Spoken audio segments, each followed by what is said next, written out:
The slap echoed through the crowded cafe like a gunshot. Marcus Shaw sat frozen, blood trickling from his split lip, while his 8-year-old daughter Emma watched with trembling hands wrapped around her hot chocolate. The bully named Tyler laughed, circling his prey like a wolf sensing weakness. Every customer looked away. No one moved. But something shifted in Marcus's eyes. Something cold. Something calculating. Something that hadn't surfaced in 5 years. His calloused hands, the same hands that built wooden furniture and braided Emma's hair every morning, now rested perfectly still on the table. Tyler saw a coward. He didn't see the ghost. He didn't know that those quiet hands had once ended threats far more dangerous than him in the shadows of foreign deserts.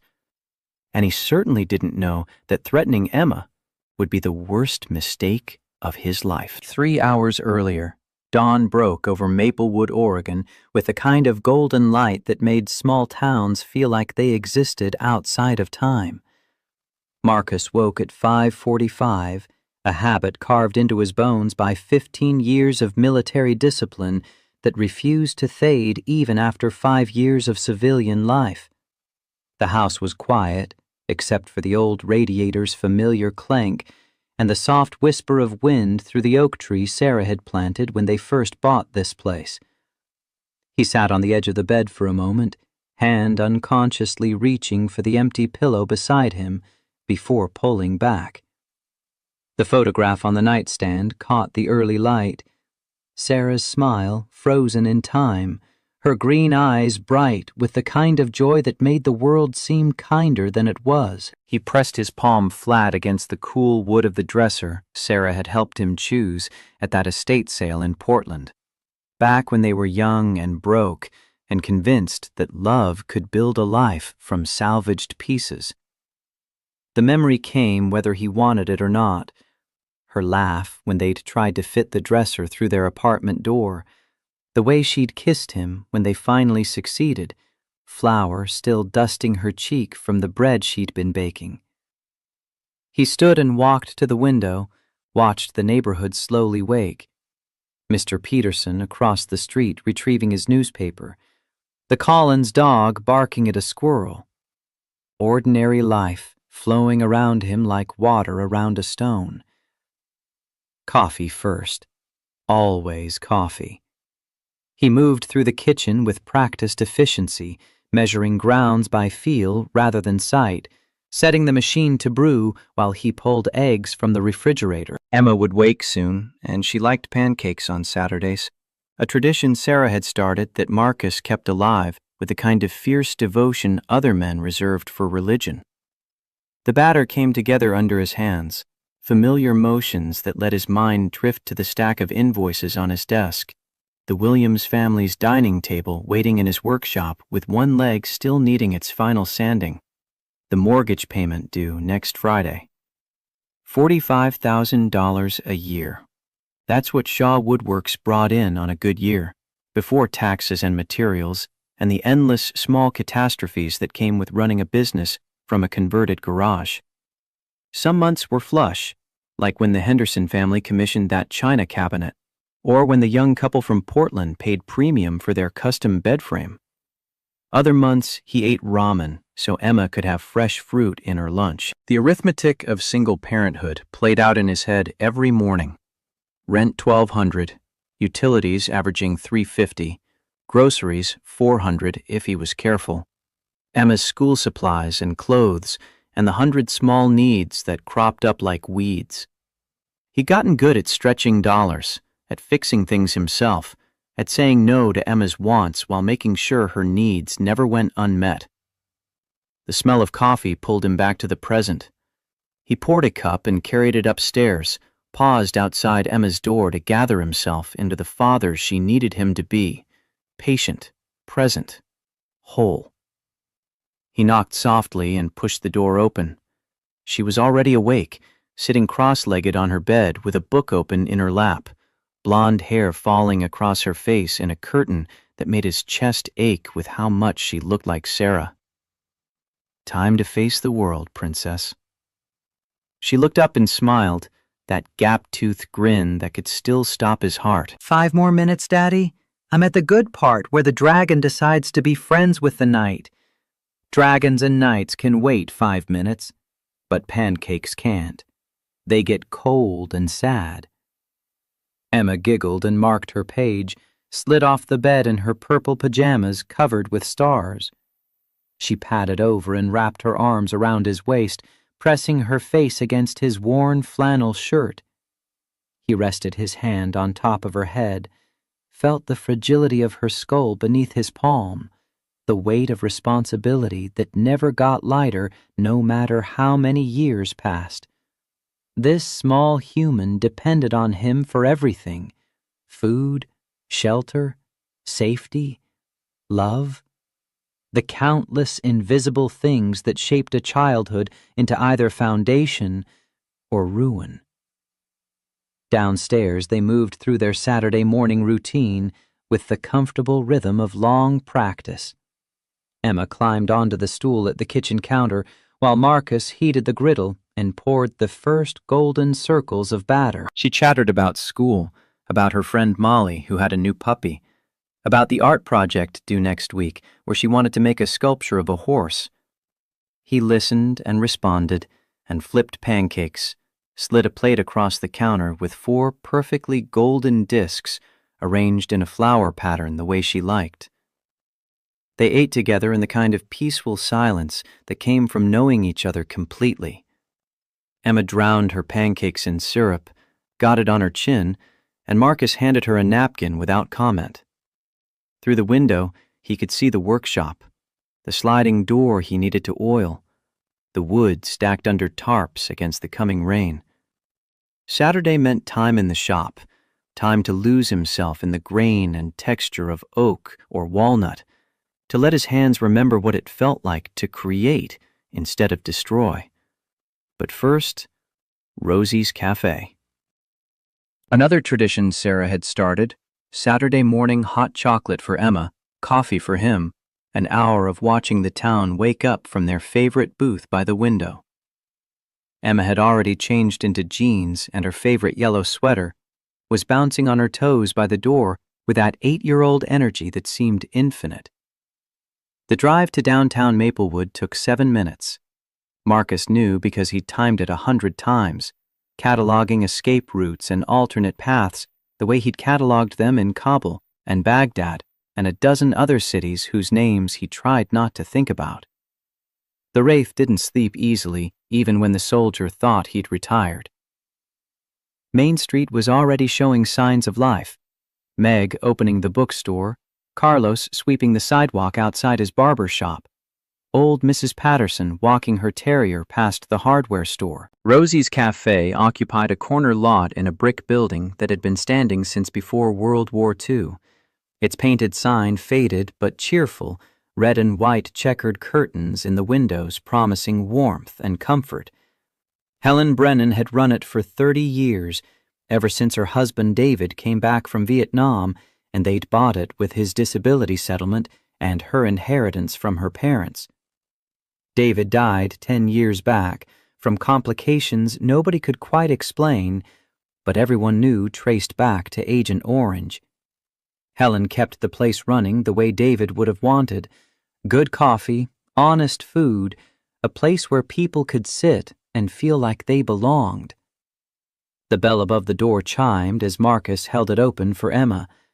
The familiar smell hit him immediately: coffee and bacon grease and cinnamon rolls fresh from the oven. Helen stood behind the counter, silver hair pulled back in a practical bun, blue eyes crinkling as she spotted them. "Morning, Shaw family. The usual booth's waiting for you." Emma waved and made a beeline for the window booth with the cracked vinyl seat nobody else wanted. Marcus followed, slid in across from her, and watched as she immediately began rearranging the sugar packets on the table into elaborate geometric patterns. Another habit she'd inherited from Sarah, this need to organize small things into order. He wondered sometimes if it was her way of controlling a world that had taken her mother without warning or mercy. Helen's daughter Sophie appeared beside their table, 22 and putting herself through community college one shift at a time. She had her mother's warm smile and her late father's stubborn chin. "Morning, Mr. Shaw, Emma. Hot chocolate with extra marshmallows and coffee black?" "You know us too well." Sophie grinned and headed back toward the counter. Emma was already deep in concentration with the sugar packets, building what looked like a tiny fortress. Marcus let his gaze drift around the cafe, taking in the dozen or so other customers scattered across the worn linoleum floor. The elderly Peterson couple in the corner booth sharing a newspaper they'd probably been reading together for 40 years. A young mother wrestling with a toddler and a stack of pancakes near the back, her patience thinning but her smile still intact. Two men in work clothes discussing a construction job over scrambled eggs and hash browns. This was the heartbeat of small-town America, the kind of place where everybody knew everybody and strangers were noticed immediately. Marcus had chosen Maplewood for exactly that reason when he'd left the service 5 years ago. A place small enough to feel safe, far enough from the city to avoid the noise and chaos that sometimes made his hands shake, close enough to Portland that he could access suppliers and customers for his woodworking business. Sophie returned with their order, set the steaming mug of hot chocolate in front of Emma with exaggerated care. Emma's eyes went wide at the mountain of marshmallows piled on top. "Sophie, this is amazing. It's like a marshmallow snowman family." "Best part of my job is seeing your face light up like that." Sophie ruffled Emma's hair and moved to the next table. Marcus watched his daughter carefully fish marshmallows from the drink with her spoon, arranging them on a napkin with intense focus. Her small fingers worked with surgical precision, tongue poking out slightly as she positioned each white puff into what she'd decided was a father snowman and a daughter snowman.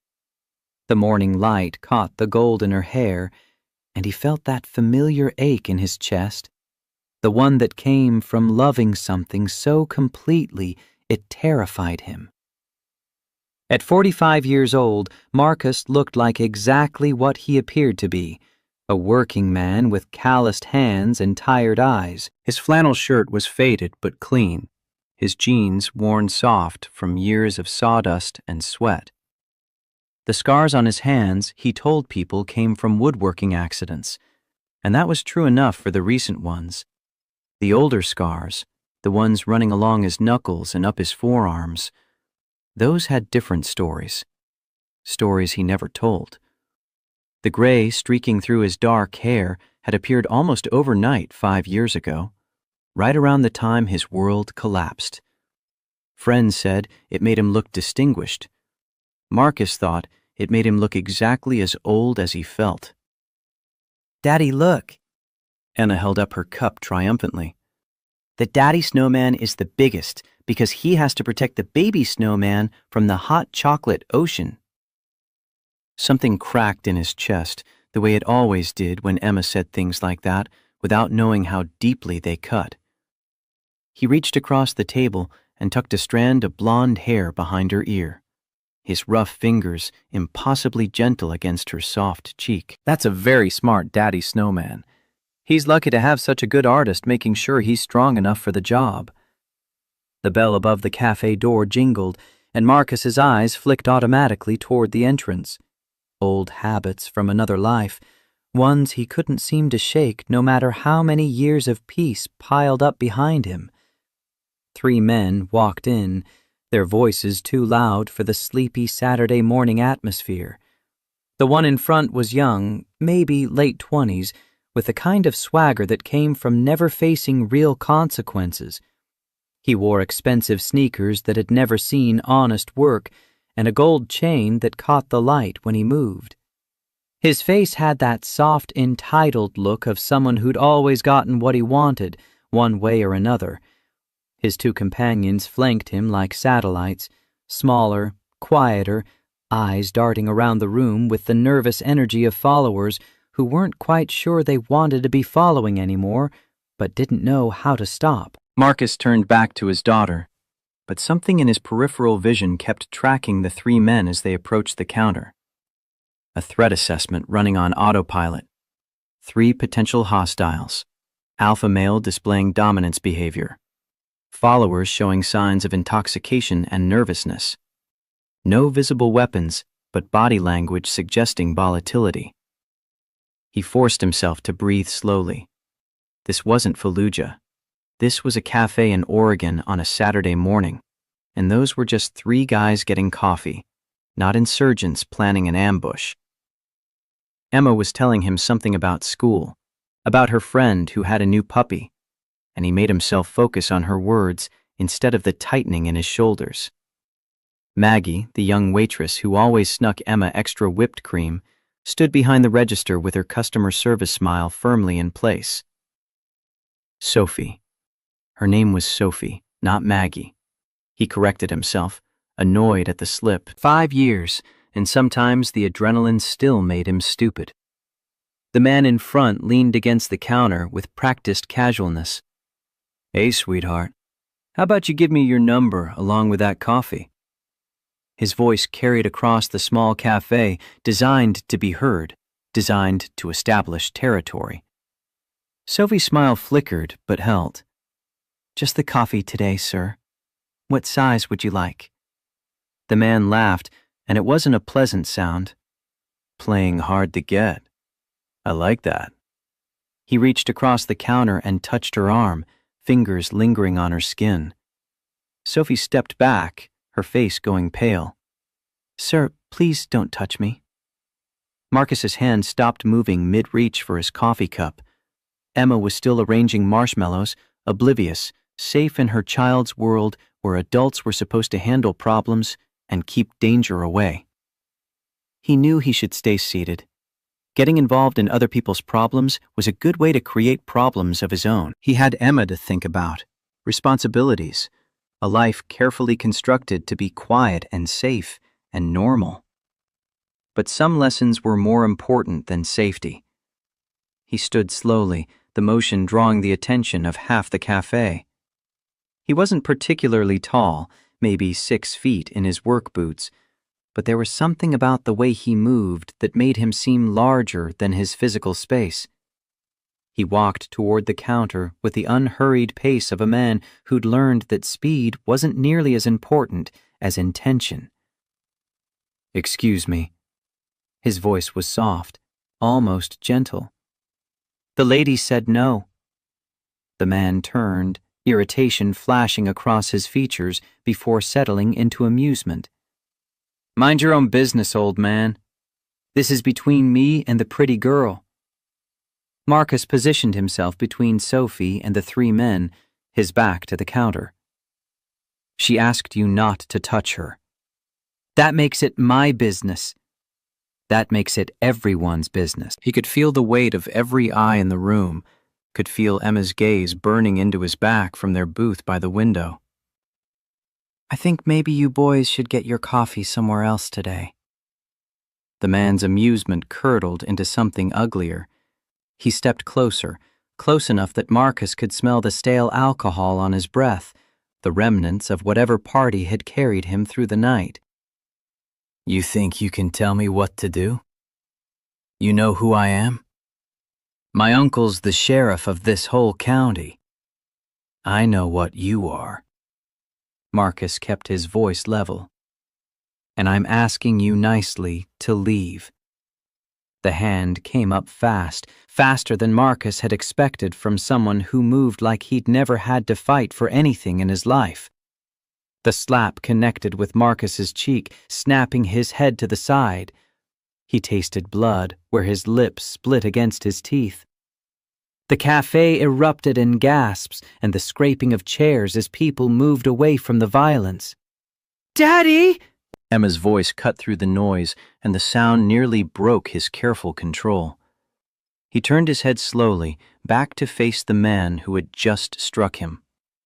Made a choice. Chose to stay still. chose to bleed, chose to let this man think he had won.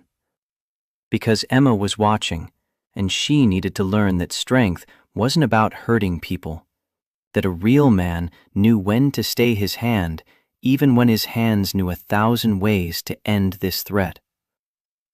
"What's wrong, old man?" The man was circling now, emboldened by Marcus's stillness. "Too scared to fight back in front of your little princess?" He jerked his chin toward Emma. Marcus wiped blood from his lip with the back of his hand. "My daughter is watching." The words came out quiet, almost conversational. "I need you to understand that. My daughter is watching everything that happens in this room, and I need her to learn the right lessons today." The man snorted. "What lessons? How to be a pathetic pushover?" "No, the lesson that strength isn't about hurting people. The lesson that a real man knows when to stay his hand. There's always a choice. You don't tell me what to do." The man's face flushed red with rage. "One phone call and my uncle makes your life hell. Sheriff Hollis runs this town, so maybe you should think carefully about what you say next." Marcus started to turn back toward Emma, toward the booth where his daughter sat frozen with fear in her green eyes. But the man grabbed his shoulder, spinning him back around. "Don't you walk away from me. I'm not done with you." And then the man's hand reached toward Emma's table. "Maybe I should teach your little princess about respect." The weapon that Marcus had buried 5 years ago woke up. His hand moved with the muscle memory of 15 years training, 2 seconds of economical violence that came from a place deeper than thought. Fingers wrapped around the man's wrist, twisted at the precise angle to hyperextend the joint, pivoted the body weight to drive the target down and forward. The man's knees hit the linoleum with a crack that echoed through the sudden silence. Marcus's other hand found the throat, applied just enough pressure to restrict airflow without crushing the trachea, a calculation his body made automatically. "I gave you a choice." His voice dropped to a whisper only the man could hear. "You chose wrong. Every single time." The man's eyes went wide with terror, mouth working but unable to form words. Marcus leaned closer. "My name is Marcus Shaw. Some people used to call me Wraith. 15 years making problems disappear for the United States government in places that don't exist on any map. I was very good at my job. I retired because I wanted to be a father more than I wanted to be a weapon. But the weapon is still here. It's always here. And right now, it's the only thing standing between you and a very educational experience about which bones break easiest and which nerve clusters cause the most pain without permanent damage." "Please." The word came out strangled. "I'm sorry." "You're not sorry you hit me." Marcus applied slightly more pressure, and the man's face started turning purple. "You're not sorry you threatened my daughter. You're sorry because you're scared, and scared is the only language bullies like you understand." "Daddy?" Emma's voice was small and uncertain, and it cut through the red haze faster than anything else could have. Marcus closed his eyes for a moment, forced himself to breathe, to come back from the edge. When he opened them, the cold thing behind his gaze had retreated. He released the man and stepped back. "Here's what's going to happen. You're going to apologize to Sophie. Then you're going to walk out that door. And you're never coming back here. Do you understand me?" The man scrambled to his feet, clutching his arm. His 2 companions had already backed toward the exit. He stumbled after them without a word. The door slammed shut, and the cheerful bell seemed obscene in the heavy silence that followed. Marcus turned back toward the booth, and his heart stopped. Emma was pressed against the window, as far from him as she could get in the confined space. Her hot chocolate lay spilled across the table, marshmallow family destroyed, brown liquid dripping onto the floor. But what killed him was the look in her eyes. Pure fear, directed at her own father. He walked back on legs that felt like they belonged to someone else. Every eye in the cafe tracked his movement, but he couldn't focus on any of them. All he could see was Penny's face, the way she was looking at him, like he had suddenly become a stranger, wearing her father's skin. He slid into the seat across from her, moving carefully, trying to shrink himself back down to the safe and ordinary man she had known for 8 years. "Hey, sweetheart." His voice came out rough. "It's okay. Everything's okay now." Emma didn't say anything for a long moment. Her small hands were wrapped around the empty cup, knuckles white. When she finally spoke, her voice was barely above a whisper. "Daddy, your lip is bleeding." "It's just a scratch, baby. Nothing to worry about." He grabbed napkins from the dispenser, dabbed at his mouth, watched the white paper bloom red. But Emma's eyes stayed fixed on the blood, and Marcus knew that nothing he said right now would make this moment unhappen. The cafe door burst open, and 2 uniformed officers walked in, hands already resting on their belts. The older one scanned the room with practiced efficiency, his gaze settling on Marcus with a flicker of recognition. Officer Jim Patterson had been on the force for 23 years, and he knew trouble when he saw it. What he saw right now didn't add up. Blood on the quiet carpenter's lip, the shattered look in the little girl's eyes, the way the other customers were watching like they couldn't quite believe what they'd witnessed.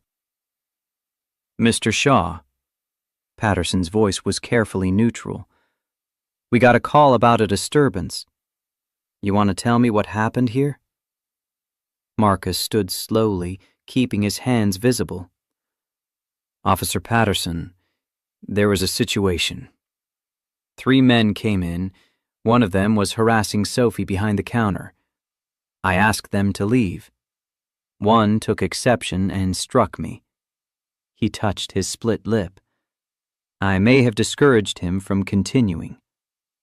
Patterson's eyes flicked to Marcus's lip, then to Sophie, still pale and shaken behind the counter, then to the other customers who were nodding confirmation. He'd known Marcus for 3 years now, bought a dining table from him, seen him at every school event, watched him teaching his daughter to ride a bike in the park. The man was quiet, polite, kept to himself, not the type to start trouble. And then they left? That's all. Just a misunderstanding. Patterson's partner, a younger officer named Reeves, who still had that eager look of someone trying to prove himself, stepped forward. "Witnesses say you grabbed one of them, put him on his knees. That's assault, not self-defense." Marcus met his gaze without blinking, and something in his stillness made Reeves take an involuntary step backward. "I defended myself. The situation was resolved without serious injury to anyone. I'd like to get back to breakfast with my daughter now, if that's all right." The door opened again, and the atmosphere in the cafe shifted like a weather front moving in. Sheriff Raymond Hollis walked in, face flushed with fury, belly straining against his uniform shirt. Behind him, supported by his 2 companions, was the man from before, Tyler, Marcus's mind supplied, though he didn't remember hearing the name. Tyler was still clutching his arm, putting on a show of injury that hadn't been there when he'd fled. "That's him." Tyler pointed at Marcus. "That's the psycho who attacked me. I want him arrested." Raymond stopped in the middle of the cafe. "Mr. Shaw, my nephew tells me you assaulted him without provocation. That's a serious allegation." Marcus's jaw tightened, but he kept his voice level. "Your nephew put his hands on me first. He put his hands on Sophie. There are witnesses." Raymond's smile didn't reach his eyes. "Witnesses can be mistaken, especially in confusing situations." He turned to Patterson. "Take Mr. Shaw into custody. Assault and battery." Emma was on her feet before Marcus could stop her. No! She screamed. You can't take my daddy! She ran to Marcus and wrapped her arms around his waist. Please don't take him away. Marcus's heart shattered into pieces too small to count. He knelt down, taking Emma's face in his hands. Listen to me. His voice was steady, even as everything inside him fell apart. I need you to be brave right now. I'm going to go with these officers, and we're going to talk about what happened. And then I'm going to come home. I promise you, Emma, I promise on Mommy's name, I will come home. Emma's sobs shook her whole body. But what if they take you away like they took Mommy? The words hit him harder than Tyler's slap ever could. He pulled her close, pressed his lips to the top of her head, breathed in the strawberry scent of her shampoo. Nothing is going to take me away from you. Nothing in this world or any other. I will always come back for you. Do you understand? Emma nodded against his chest, her tears soaking through his flannel shirt. Marcus looked up at Sophie. Can you stay with her? Sophie nodded immediately, already moving around the counter. Of course, Mr. Shaw. I've got her. Marcus stood, gently extracting himself from Emma's grip. Patterson stepped forward with handcuffs, and Marcus held out his wrists without resistance. The metal clicked closed, cold and familiar. They led him toward the door, and he forced himself not to look back, not to see Emma's face pressed against the window, small hand raised in a desperate wave goodbye. The patrol car smelled like industrial cleaner and old coffee. Marcus sat in the back seat with his hands cuffed in front of him and watched Maplewood slide past through the dirty window. They passed the hardware store where he bought his wood stain, the park where Emma played every Sunday after church, the elementary school where she was learning to read chapter books and make friends and navigate the complicated social world of second grade. Normal life, the kind he'd fought to build after leaving the service, slipping away with every block they drove. At the station, they processed him with bureaucratic efficiency. Fingerprints and photographs and forms filled out in triplicate. Raymond was there through all of it, watching with barely concealed satisfaction. They put Marcus in an interrogation room, concrete box with a metal table and 2 chairs bolted to the floor. He'd been in rooms like this before, on the other side of the table, asking questions of people who'd done terrible things. The symmetry wasn't lost on him. Raymond came in alone, closed the door, sat down across from Marcus with Tyler's file open in front of him. Let me tell you how this goes, Shaw. You sign a confession admitting you attacked my nephew without provocation. You plead guilty, serve 6 months in county. This goes away quick and clean. Marcus said nothing, just looked at Raymond with the same flat expression he'd given insurgents and terrorists and all the other people who tried to intimidate him over 15 years of operations. Or... Raymond leaned back in his chair. You fight it, and I make your life hell. His voice dropped to conversational. I've been sheriff 20 years. I know every judge, every lawyer, every county official from here to Portland. Your word against Tyler's? Against mine? You think you win that fight? There are witnesses, security cameras. Raymond smiled. Cameras malfunction all the time. Witnesses have a way of remembering things differently once they've had time to think. You're not from here, Shaw. You moved to Maplewood, 3 years ago? Nobody really knows you. You think anyone takes your word over mine? Marcus studied the sheriff's face, saw the certainty there, The entitlement born from years of getting away with exactly this kind of thing. How many times have you done this for Tyler? Raymond's smile widened. Tyler's father, Robert, owns 5 car dealerships across 3 counties. Big campaign donor, good friend. And Tyler, well, he's had some growing pains. What 28-year-old man hasn't? But that's what family's for. We protect our own. Is that what you call it? Marcus kept his voice level. Covering up assaults? I'm guessing Tyler's done this before. Nothing I couldn't handle. Raymond waved a dismissive hand. A few misunderstandings, blown out of proportion. Charges dropped when cooler heads prevailed. He leaned forward. That's what I'm offering you, Shaw. A chance for cooler heads to prevail. 6 months is nothing. You'll be out in 4 with good behavior. And my daughter? Raymond shrugged. Foster care's not so bad. Temporary. She'll be fine. The casual cruelty of it, the assumption that he could threaten a man's child and call it negotiation. Marcus felt something cold settle in his chest. You're going to regret this. Is that a threat? Raymond's hand moved toward his radio. Because threatening a law enforcement officer is another charge I can add. It's a promise. Marcus held Raymond's gaze. I want my phone call. That's my right. Raymond laughed.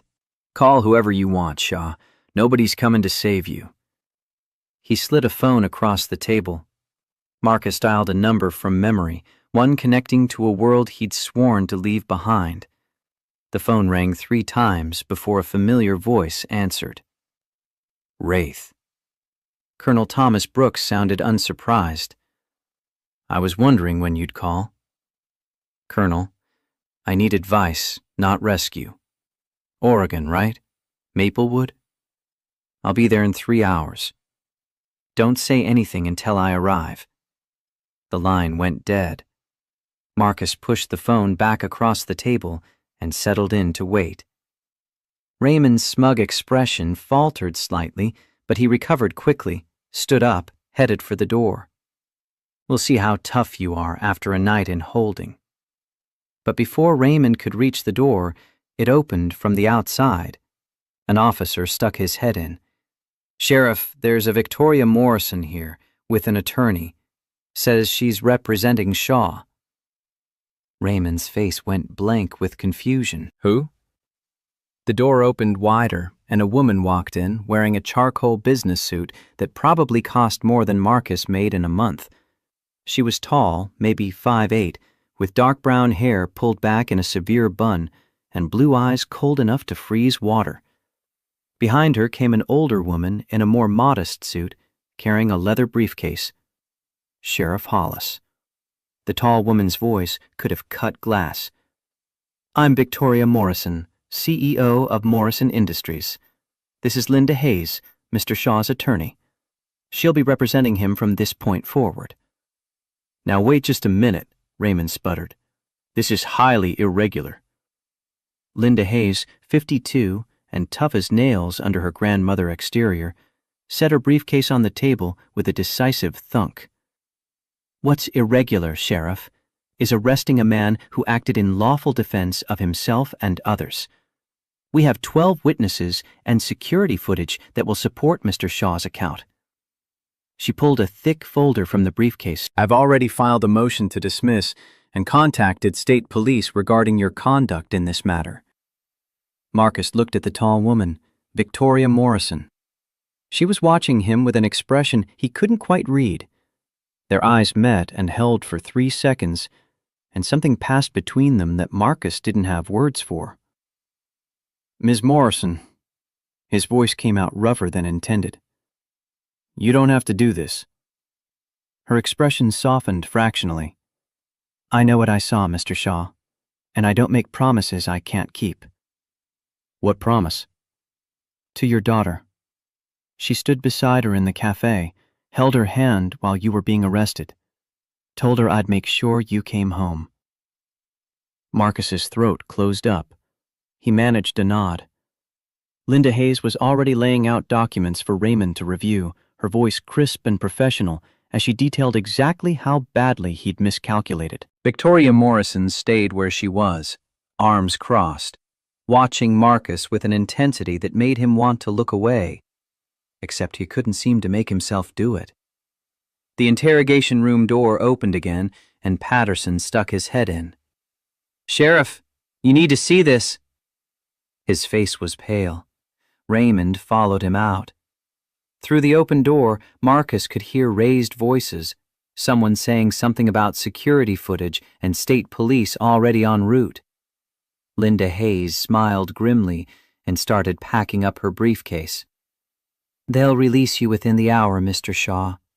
Bail hearings Monday, but I expect charges will be dropped before then." "How did you—" Marcus looked at Victoria. "How did you even know to come?" "I was in Maplewood to meet with you, actually. My father's been trying to recruit you for months."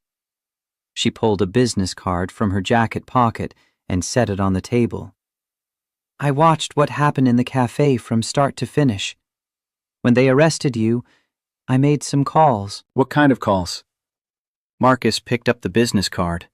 Morrison Industries, Victoria Morrison, CEO. The kind that get results. She headed toward the door, then paused. "Your daughter is waiting outside with my daughter Olivia and Sophie from the cafe. I thought she shouldn't be alone."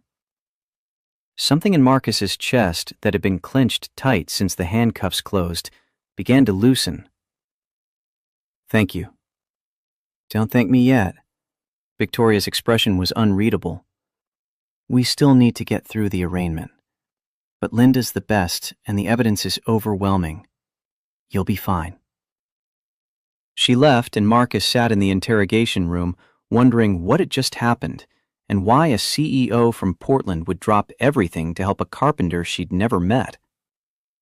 Linda Hayes finished organizing her papers and looked at him with eyes that had seen too many cases like this. "You made an enemy today, Mr. Shaw. Sheriff Hollis doesn't forget things like this. I hope you're prepared for what comes next." "I've had worse enemies." Marcus's voice was flat. "And I'm still here." She studied him for a long moment. "I believe you. Come on. Let's get you out to see your daughter." They led him through the station and out to the lobby, where Emma sat on a plastic chair swinging her legs, Sophie beside her, and a girl about a year older on her other side. Emma saw him and launched herself across the room. "Daddy!" He caught her and held on, buried his face in her hair, felt her arms tight around his neck. "I'm here, Princess. I'm here." "I was so scared." Emma's voice was muffled against his shoulder. "I know, baby. I'm sorry. I'm so sorry." The other girl was watching them with solemn blue eyes.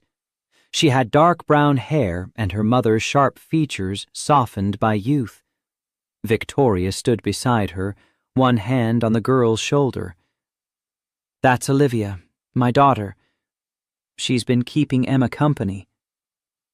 Emma pulled back enough to look at Marcus. "Miss Victoria promised you'd come back." "And Olivia let me hold her teddy bear." Marcus looked up at Victoria over his daughter's head, found no words adequate for what he needed to say. She seemed to understand because she just nodded slightly. "We should go." Victoria's voice was gentle. "You've both had a difficult morning. My car's outside. I can drive you home." "I can walk. It's not far." "With blood on your face and your daughter already traumatized?"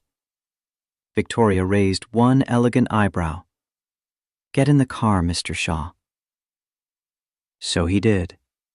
Sat in the back of a Mercedes S-Class that smelled like leather and expensive perfume, while Emma curled against his side and Olivia sat on her mother's other side, stealing glances at them. The drive to a small house on Maple Street took 4 minutes. Victoria pulled up to the curb and put the car in park. "Thank you." Marcus opened the door. "For everything." "We're not done yet."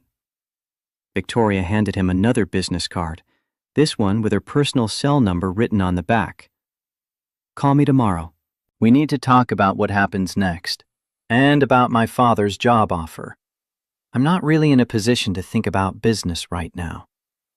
Then think about the fact that Sheriff Hollis is going to make your life difficult, and you're going to need allies." She met his eyes in the rearview mirror. "I'm offering to be one." "Why?" "Because I saw what you did in that cafe.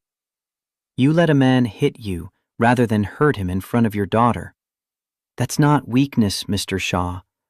That's strength of a kind most people will never understand." He got out with Emma, watched the Mercedes drive away, and stood on his small front lawn looking at the house he'd bought with Sarah, the life they'd planned to build together, the future that had become something completely different than either of them imagined. Emma tugged his hand.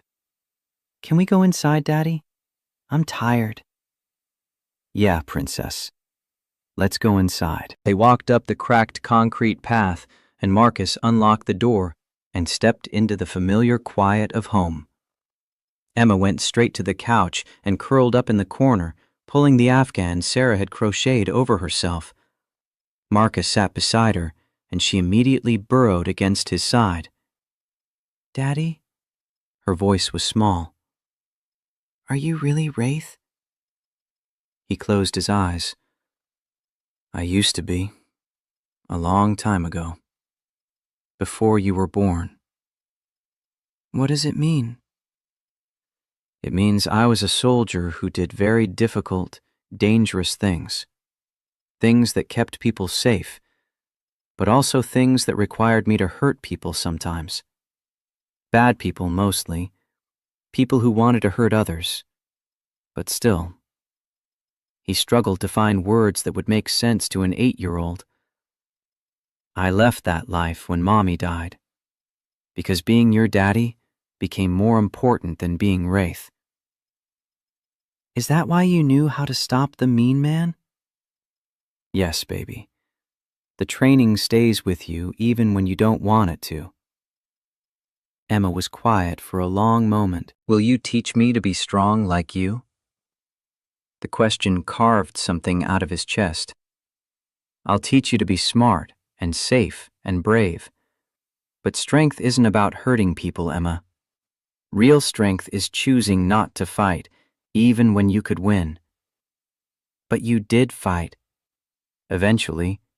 Only when he threatened you." Marcus tipped her chin up so she could see his face. "Protecting you is the most important thing in the world to me. More important than being peaceful. More important than anything." Emma studied his face with those green eyes that were Sarah's eyes and would always be Sarah's eyes looking at him. "I understand, Daddy. You're like a dragon who decided to stop breathing fire, but still has the power." Despite everything, Marcus smiled. "Where did you hear that?" "Miss Victoria said it. In the police station. She said you're dangerous, but you choose to be gentle, and that's what makes you a good person." "She said that?" Emma nodded. "And she said any man who loves his daughter enough to let someone hurt him is a man worth knowing."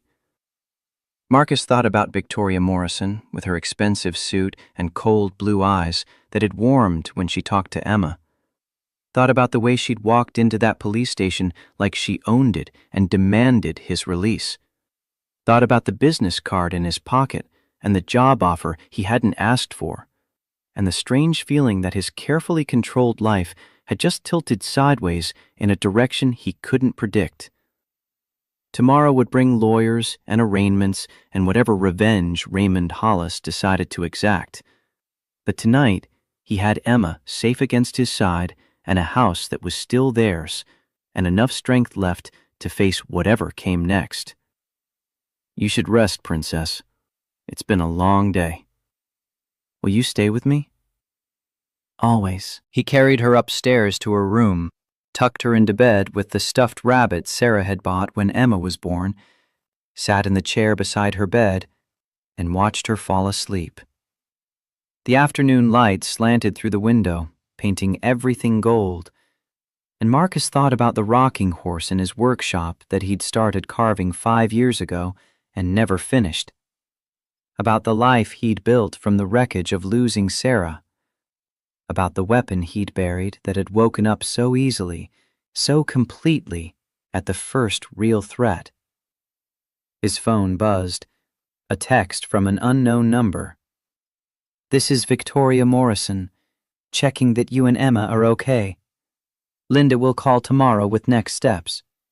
If you need anything tonight, call me." He stared at the message for a long moment before typing back. "We're okay. Thank you again." The response came immediately. "You're welcome. And Mr. Shaw, what you did today, protecting Sophie, restraining yourself even after being struck, teaching your daughter about real strength, that was remarkable. Sleep well." Marcus set the phone down and looked at his daughter's sleeping face, thought about Victoria Morrison seeing something remarkable in what he'd always thought of as failure, thought about the choice he'd made to bleed rather than break the man who'd struck him, thought about Emma calling him a dragon, and whether that was better or worse than being called Wraith. The ghost was quiet now, settled back into whatever corner of his mind it lived in when not needed. But Marcus knew it was still there, always there, waiting. 5 years of civilian life hadn't erased 15 years of training.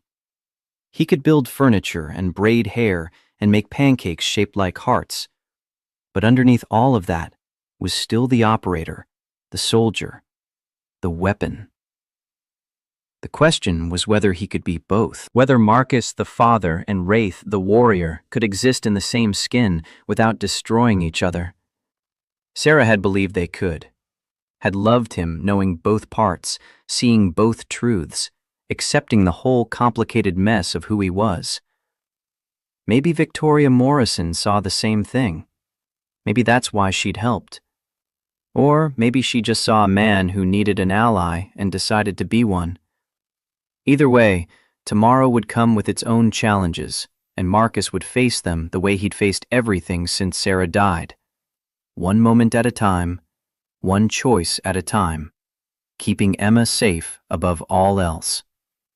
He pulled the blanket higher around his daughter's shoulders and settled deeper into the chair to keep watch through the coming night. Sunday morning arrived with rain drumming against the windows, and Marcus, already awake, had been for hours, sitting at the kitchen table with cold coffee and the business card Victoria Morrison had given him. Her personal cell number was written in precise handwriting across the back, each digit formed with the kind of care that suggested she didn't give this information out casually. He'd picked up his phone 3 times and set it down again, uncertain what he was supposed to say to a woman who'd swooped into his disaster of a Saturday and somehow made it survivable. Emma appeared in the doorway wearing her purple pajamas, hair tangled from sleep, eyes still holding shadows from yesterday. She climbed into his lap without a word, and he wrapped his arms around her, felt the steady thump of her heartbeat against his chest. They sat like that for a long time, rain creating a cocoon of sound around them, the world outside reduced to gray water streaking down glass. The phone rang, and Marcus nearly dropped it. Linda Hayes' name appeared on the screen. He answered, and her voice came through crisp despite the early hour. "Arraignment's tomorrow at 10. Judge Patricia Monroe, which is good for us. She's fair, doesn't tolerate corruption. I've got statements from 12 witnesses, including Victoria Morrison, plus the cafe's security footage from both cameras. Helen Brennan turned over backup footage from an angle the sheriff didn't know existed. What are our odds? 95% the charges get dismissed outright. 5% you get a lecture about vigilante justice and a stern warning. Either way, you're going home to Emma. And after? What happens with Hollis? Linda's pause stretched long enough to make Marcus's shoulders tighten. That's more complicated. Sheriff or not, he's got connections and a long memory. I'd recommend keeping your head down, avoiding unnecessary conflict. You made him look bad in front of the whole town, and men like Raymond don't forgive that. Understood. Marcus glanced down at Emma, who'd started to doze against him. Thank you, Linda. Thank Victoria Morrison. She's the one who called me at 7 on a Saturday morning and offered to pay my fee. Told me she doesn't care what it costs. She wants you protected. He could hear the curiosity in Linda's voice. What's your connection to her? I built a dining table for a family in Portland last year. Her father saw it and tried to recruit me for some project. I told him I wasn't interested. You might want to reconsider. Having Morrison Industries in your corner means having one of the biggest employers in Oregon on your side. That carries weight. I'll think about it. He hung up and looked at the business card again. Emma stirred. Are you going to call her, Daddy? How do you know about that? Because you keep staring at that card like it's going to explode. Emma's voice held the practical wisdom of children who paid more attention than adults realized. She was nice to me. And Olivia was nice too. They shared their teddy bear. That was kind of them. Elizabeth said her daddy left, and now it's just her and her mommy. Like how it's just you and me. Emma looked up with those devastating green eyes. I told her maybe our families could be friends. Marcus felt something shift in his chest. Some tectonic plate of grief and loneliness grinding against the possibility of connection. Maybe they could be, Princess. So you should call her. Emma said it with the certainty of someone who'd already decided the outcome. To say thank you, at least. He dialed before he could overthink it. Victoria answered on the second ring. Mr. Shaw, is everything all right? We're fine. Emma convinced me to call and thank you properly. For yesterday, for everything. Emma sounds wise beyond her years. There was a smile in Victoria's voice. How is she holding up? Better than I expected, worse than I hoped. Marcus looked down at his daughter, who was now very obviously pretending not to listen. Kids are resilient until they're not. I know the feeling. Elizabeth still has nightmares about the divorce sometimes. Wakes up crying that her father's going to take her away, even though Richard lives in California and hasn't visited in 8 months. The vulnerability in her admission caught Marcus off guard. I'm sorry, that's hard. Harder on her than me. But we manage. Victoria's voice shifted to something more businesslike. Listen, I know you're dealing with the arraignment tomorrow, but I'd like to talk to you about my father's offer. Would you have time this afternoon? I could come to your workshop. I'm not really in a position to take on new work right now. Humor me. Consider it networking. Besides, Olivia's been asking about Emma all morning, and I could use an excuse to get her out of the penthouse. 2 hours of my day in exchange for letting our daughters play? Emma was already bouncing with excitement. Marcus sighed. You drive a hard bargain, Ms. Morrison. Vic.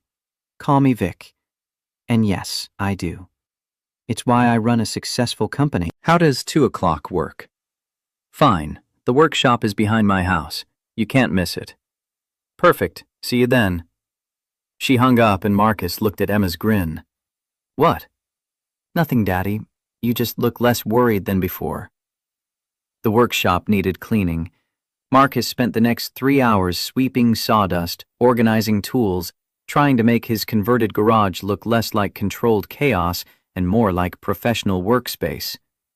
The Williams family's half-finished dining table dominated the center of the room, walnut gleaming even in the gray daylight filtering through windows that desperately needed washing. He ran his hand over the wood grain, felt the familiar calm settle over him that came from working with natural materials, from creating something functional and beautiful from raw timber. At 1:50, he heard tires on gravel. The Mercedes pulled up beside his decade-old pickup truck, the contrast almost comical. Victoria stepped out wearing jeans and a casual sweater that probably still cost more than his monthly mortgage, but the effort to dress down was there. Olivia emerged from the passenger side, immediately spotting Emma watching from the workshop door and waving enthusiastically. "Can I show Olivia my room?" Emma looked up at Marcus with pleading eyes. "Stay upstairs, and if you need anything, just yell." Both girls took off running, and Victoria watched them go with an expression Marcus couldn't quite read. She doesn't usually warm up to people that fast. Olivia, I mean. She's been cautious since the divorce. Emma either. They walked into the workshop and Victoria stopped, her gaze traveling over the space with professional assessment. "This is incredible." She moved to the dining table, ran her fingers along the edge with the kind of reverence reserved for fine art. "The grain matching is extraordinary. The wood told me how it wanted to be arranged. I just listened." Ver looked at him sharply. "My father said you'd say something like that. He collects craftsmen the way other people collect sports cars. Talks about you like you're some kind of woodworking prophet. I'm just a carpenter." "No," Victoria's voice was firm. "A carpenter follows plans. An artist creates them. This," she gestured at the table, "is art, and you're undervaluing it by a factor of 10 at least. The Williams family can't afford what you'd charge in one of your showrooms. Which is why I'm not suggesting you work in our showrooms." Victoria pulled a folder from her bag, set it on the table. Morrison Industries launched Heritage Collection 3 months ago. Custom furniture, high-end clientele, artists given full creative control. My father's been curating craftsmen across the country. You're the only one he's been trying to recruit for over a year. I told him I wasn't interested. That was before you needed allies against a corrupt sheriff with a vendetta. Vic's blue eyes held his. "I'm offering partnership, not employment. 12 pieces a year, your designs, your timeline. We handle sales, marketing, client relations. You handle creation. What's the catch? $120,000 annual retainer plus 40% of sale price." She said it like she was discussing the weather. "Your table here would sell for $15,000 minimum in our collection. You'd make $9,000 after retainer allocation. The Williams family paid you what, $3,000? $3,500. So we'd give you triple what you're making now, handle all the business headaches, and you'd have legal and financial backing from one of the largest companies in the Pacific Northwest. The catch is, you'd have to trust me." "Why are you doing this?" Marcus studied her face, looking for the angle. "Nobody offers this kind of deal to a stranger." "You're not a stranger. I watched you let a man hit you rather than fight back in front of your daughter. I watched you get arrested protecting someone else." She picked up a chisel from the workbench, tested the sharpness with her thumb. "My ex-husband Richard was charming and successful, and he stole $200,000 from the company while we were married. Took me 3 years to build back the trust I'd lost, with employees, with clients, with myself. I got very good at reading people, at knowing who has integrity and who just performs it. And you think I have integrity? I think you'd rather bleed than compromise your principles. In my world, that's rarer than talent." Her voice softened. "And I think Emma deserves a father who isn't drowning in financial stress while fighting legal battles." The truth of it hit harder than Tyler's slap. Marcus turned away, looked at the rain still falling outside, felt the weight of 5 years of barely making it crush down on his shoulders. I don't need charity, Vic. Good, because I'm not offering it. This is business. You create furniture that my clients will pay premium prices for. Morrison Industries gets a reputation for supporting American artisans. We both win. What about when the arraignment's over and Hollis comes after me some other way? Then you'll have the best lawyers in Oregon on retainer and the political influence that comes from being associated with the company that employs 400 people statewide. She set the chisel down carefully. I'm not naive, Marcus. I know how small-town politics work. Raymond Hollis will make your life difficult if you let him, but he'll think twice before messing with someone who has Morrison Industries backing them. You'd do that? Risk your company's reputation for someone you barely know? My father built Morrison Industries on the principle that craft matters more than profit. She met his eyes, and something electric passed between them. He's been asking me to remember that for 5 years. Maybe it took watching you stand up to a bully to remind me what integrity actually looks like. Upstairs, Emma laughed at something Olivia said, and the sound carried down through the floorboards like a promise of normalcy Marcus hadn't realized he was craving. He thought about Emma's medical bills that would come when she inevitably got sick, about the truck that needed new tires, about the college fund he'd barely started, about the crushing anxiety of wondering whether this month's invoices would cover expenses. I'll need to think about it. Of course. Vic pulled a pen from her bag, wrote something on the folder. That's my father's number. Call him tomorrow after the arraignment. Talk details. No pressure, just conversation. Thank you. The words felt inadequate, but Marcus didn't have better ones. The girls thundered down the stairs, Emma pulling Olivia by the hand toward a half-finished rocking horse in the corner. That's what my daddy's been making for me since I was 3, but he hasn't finished it yet because it makes him sad. Olivia touched the carved mane with gentle fingers. Why does it make him sad? Marcus's throat closed. Victoria stepped in smoothly. Sometimes beautiful things remind us of people we miss. That doesn't mean we love them less, just that love and sadness can exist together. Like how I miss my old daddy, but I'm glad he's gone because he made Mommy cry. Olivia looked up at her mother with the brutal honesty children wielded without malice. Victoria's composure cracked for just a moment. Exactly like that, sweetheart. Emma squeezed Olivia's hand. My mommy died when I was 3. I miss her, but I don't remember her much. Daddy says that's okay because she lives in all the good things we do. The two girls looked at each other with the instant recognition of shared loss, and Marcus felt something in his chest expand and contract simultaneously.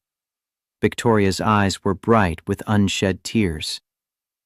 We should go. She cleared her throat. Olivia has piano practice at 4. Can Emma come to our house next Saturday? Olivia looked between the adults with hope naked on her face. We could make cookies and watch movies and have a sleepover?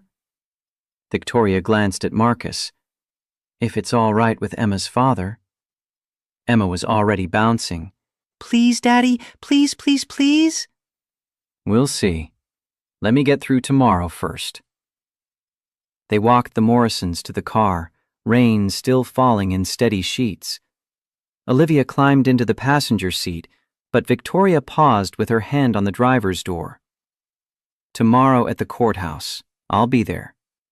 You don't have to. I know. But I'm testifying anyway, and Emma shouldn't have to sit in a courtroom alone if things go badly. I'll bring Olivia. She can keep Emma company in the hallway. That's not your responsibility. No. Victoria's voice was quiet but firm. But maybe I want it to be. Not everything has to be transactional, Marcus. Sometimes people just help because it's the right thing to do. She drove away before he could respond, and Marcus stood in the rain watching the Mercedes disappear, wondering what it meant that a woman he'd known for less than 24 hours had already seen more of his life's fault lines than people he'd worked beside for years. Monday morning arrived with cloud cover, and Marcus's nerves stretched tight as piano wire. He dressed Emma in her nicest outfit, a blue dress Sarah had bought for her 6th birthday that still fit if he didn't look too hard at how the hem had crept up her calves. He wore the same suit he'd worn to Sarah's funeral, black and ill-fitting across shoulders that had broadened from 5 years of manual labor.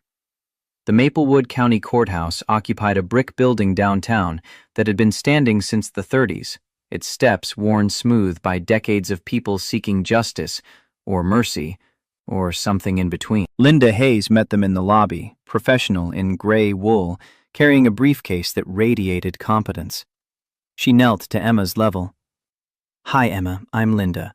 I'm helping your daddy today. Are you going to make sure he comes home?" "That's exactly what I'm going to do." Linda's smile was genuine.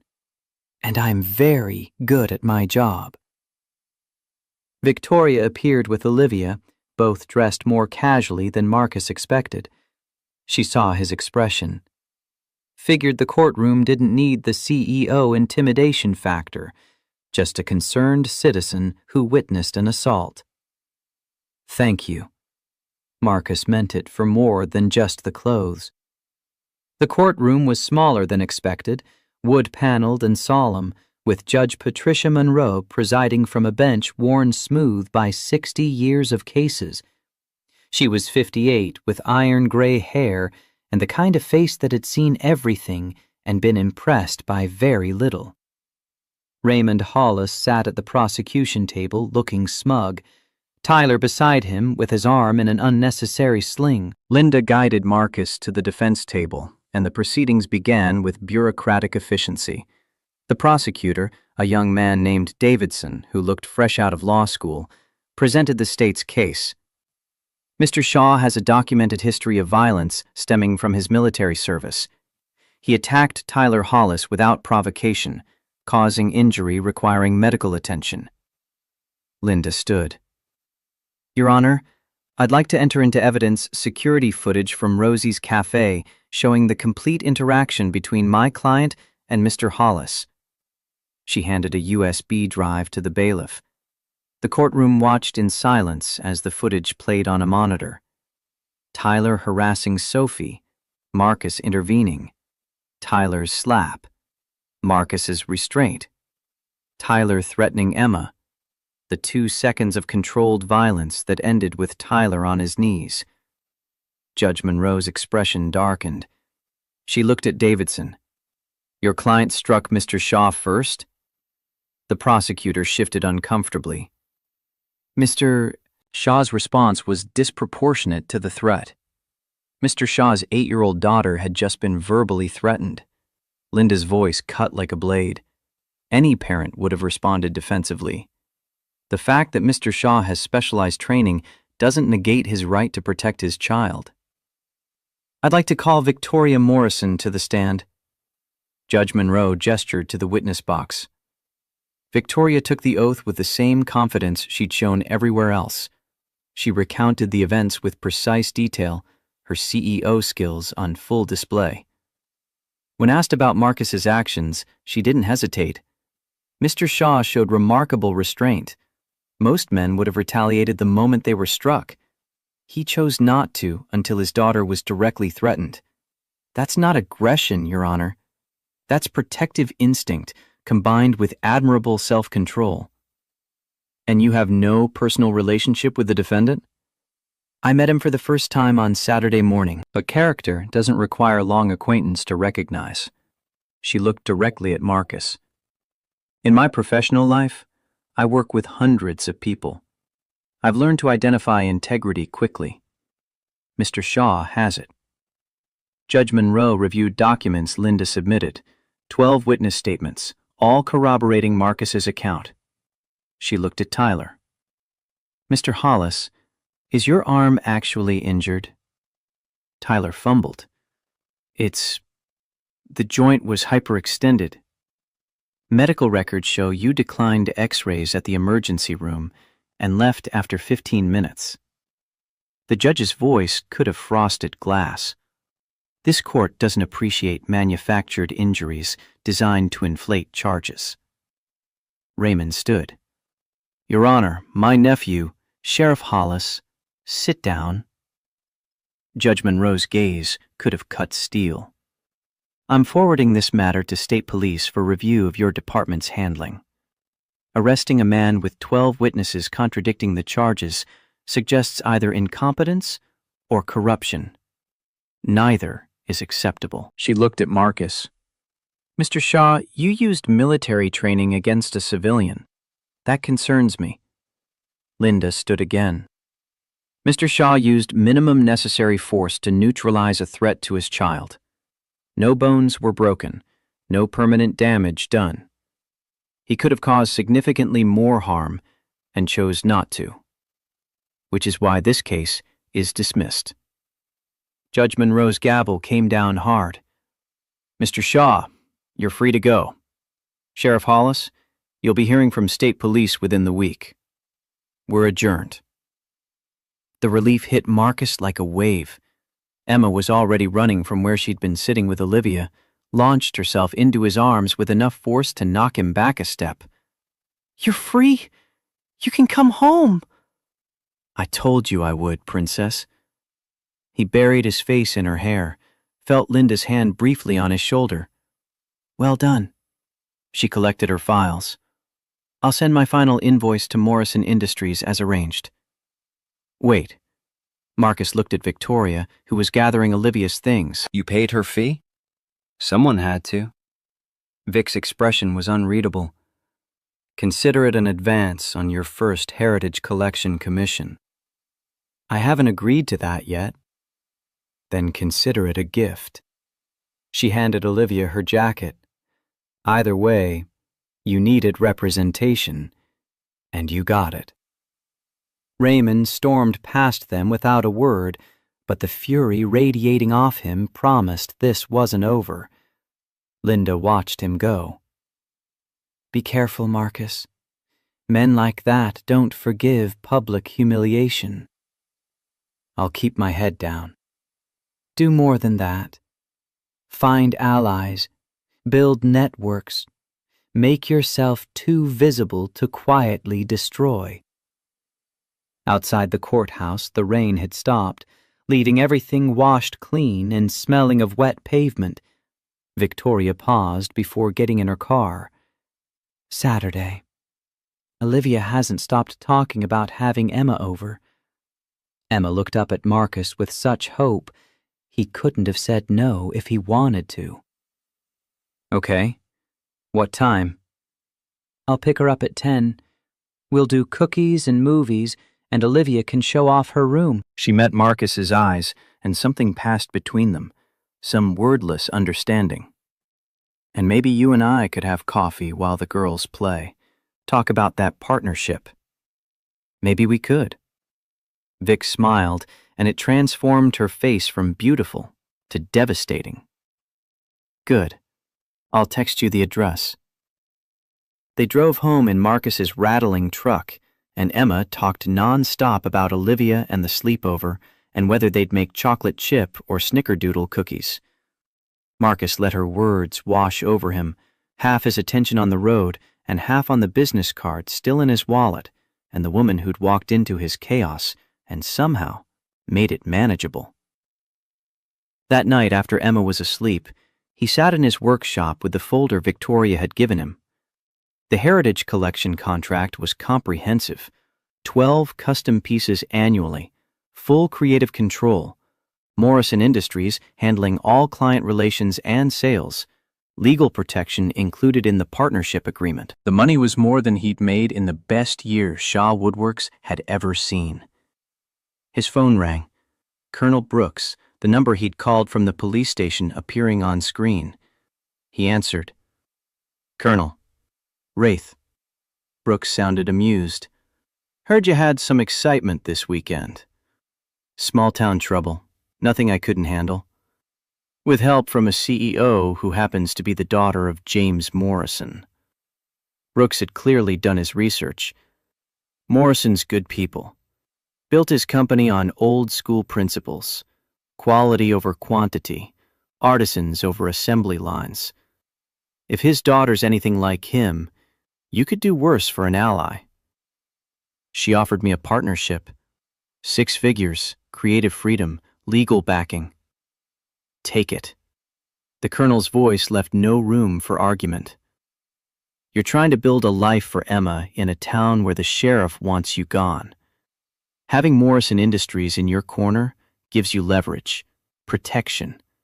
And from what I hear, the money would eliminate most of your financial stress. It feels like charity. It's business. They get access to your skills. You get stability and resources. That's how partnerships work. Brooks paused. Sarah would want you to do this, Marcus. She'd want Emma to have security. The mention of Sarah hit him in the chest. How do you know what Sarah would want? Because she called me a month before she died. Asked me to check on you if anything ever happened to her. Said she worried you'd try to do everything alone instead of accepting help when you needed it. His voice gentled. She knew you, Wraith. Better than you knew yourself. And she was right. Marcus's throat was too tight to speak. Take the partnership. Build something sustainable for Emma. And if Raymond Hollis comes after you again, make sure Morrison Industries lawyers are on speed dial.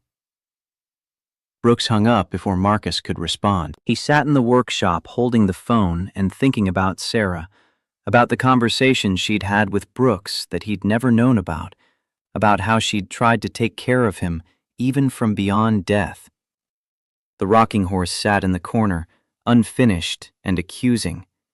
He'd started it when Emma was 2, planning to surprise Sarah on Emma's 3rd birthday.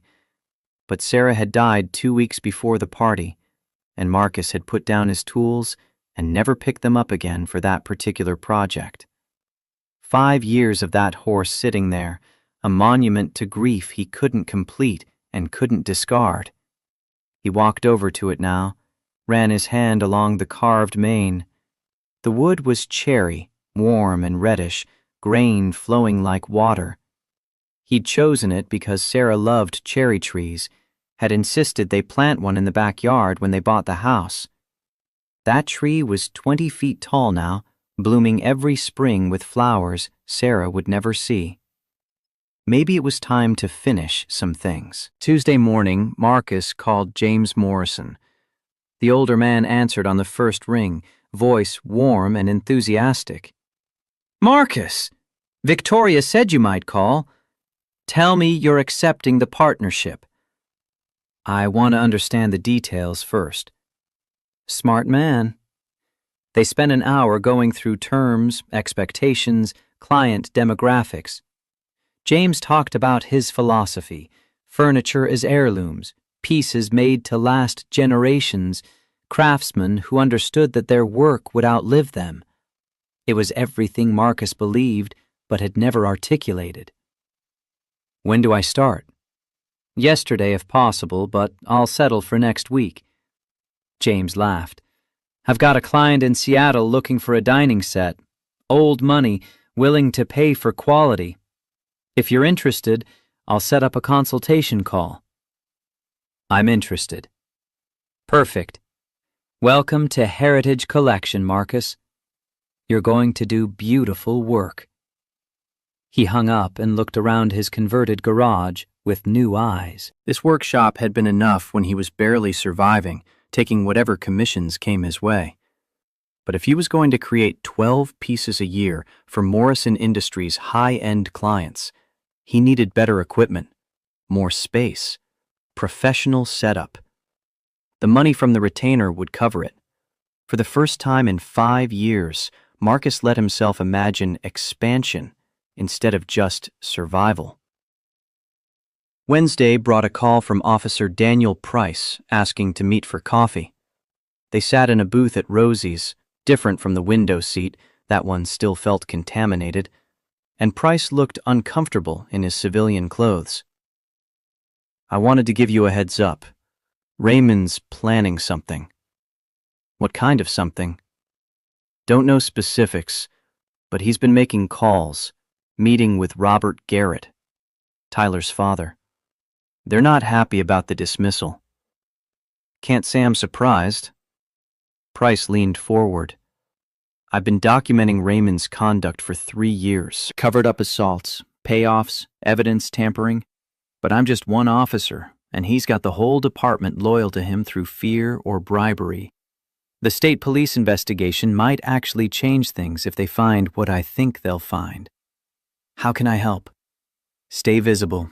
Keep doing what you're doing. If Raymond tries anything illegal, report it immediately." Price slid a card across the table. "My personal cell. Day or night, you call if there's trouble." "Why are you helping me?" "Because I became a cop to protect people. And watching Raymond abuse his badge for 20 years has been eating at me.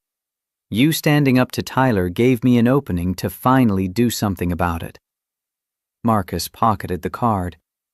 "I appreciate it. Just be careful. Raymond's got connections beyond Maplewood. He can make life difficult in ways that aren't obviously illegal." Thursday.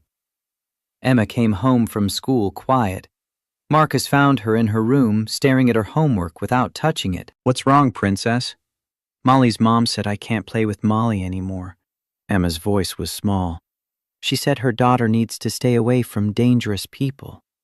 The words hit Marcus like a physical blow. "I'm not dangerous to you." "I know that, Daddy, but other people don't." She looked up with tears in her eyes. "Am I going to lose all my friends because of what happened?" He pulled her into his lap, held her tight. "Some people might not understand what happened on Saturday, but the people who matter, the real friends, they'll stick around." "What if nobody sticks around?" "Then we'll find new friends, better ones, people who see the truth instead of just believing rumors." "But it's not fair." Emma's voice broke. "You were protecting Sophie, and now everyone's mad at you."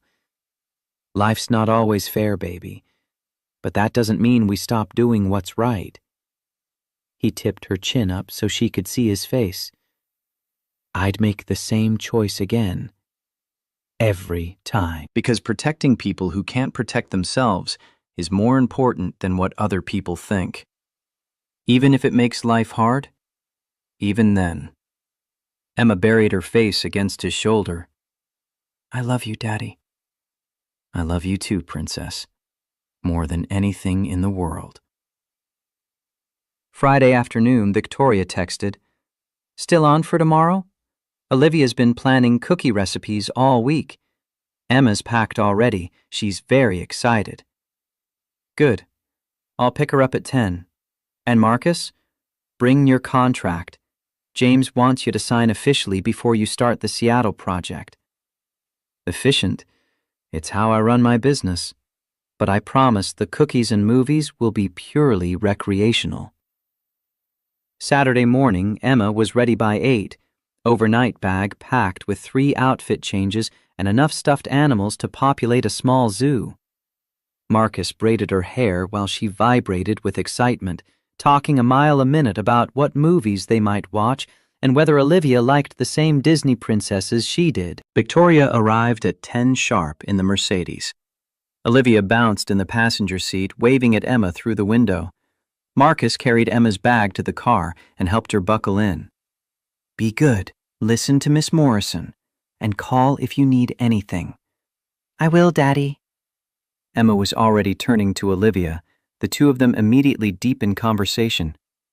Victoria looked at Marcus over the roof of the car. "Come up around 7 for dinner?